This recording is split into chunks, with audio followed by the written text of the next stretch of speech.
Donc à la demande de 8 pieds 6 qui cherchait une rivière par ces temps de canicule où il pouvait faire un article sur la pêche, mais pas que la pêche, surtout aussi l'environnement et les rapports justement entre les problèmes de chaleur et les problèmes d'eau.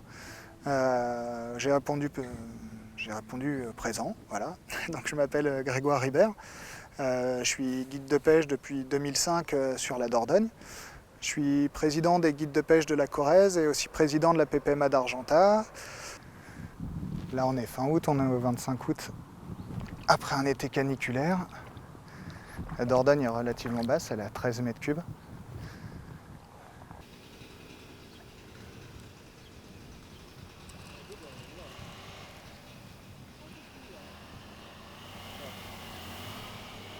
Le bocal, il est sous la renoncule, bien décalé.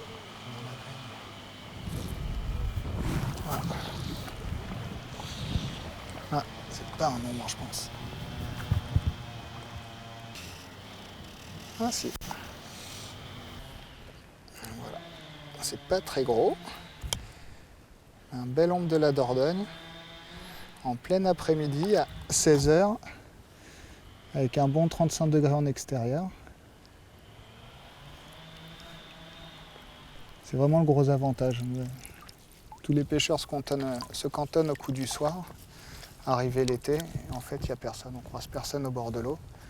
Je pense qu'avec le temps, les poissons ont pris l'habitude qu'en été, les pêcheurs ils sortent après 19 h. Donc on se retrouve avec des coups du soir qui durent un quart d'heure, 20 minutes juste à la tombée de la nuit. Et tout le reste du temps, ils sont tranquilles pour manger. L'autre gros avantage qu'on a en plein été sur la partie haute, c'est qu'on a une eau là qui est à 14 degrés. Donc malgré les températures, les poissons, on le voit, ils sont en pleine forme. Ils repartent tout de suite, on les abîme pas, il n'y a pas de problème. Bon, après, je les sors pas de l'eau non plus. Donc c'est vrai qu'il y a eu ces dernières années pas mal d'efforts de la part de DEF, enfin de ceux qui travaillent sur la chaîne d'Argentat. L'autre phénomène qui a aussi joué, c'est que la rivière a été classée au patrimoine mondial de l'UNESCO. Mais ce qui a obligé d'un certain côté les acteurs de la production hydroélectrique à revoir un petit peu leur manière de gérer. C'est vrai qu'on a de la chance et que même quand ça va mal, quand il y a un souci, qu'il faut monter au créneau pour essayer de défendre un petit peu les acquis, pour essayer de les améliorer, j'y vais toujours en me disant que bon, déjà on a de la chance par rapport à plein d'autres endroits.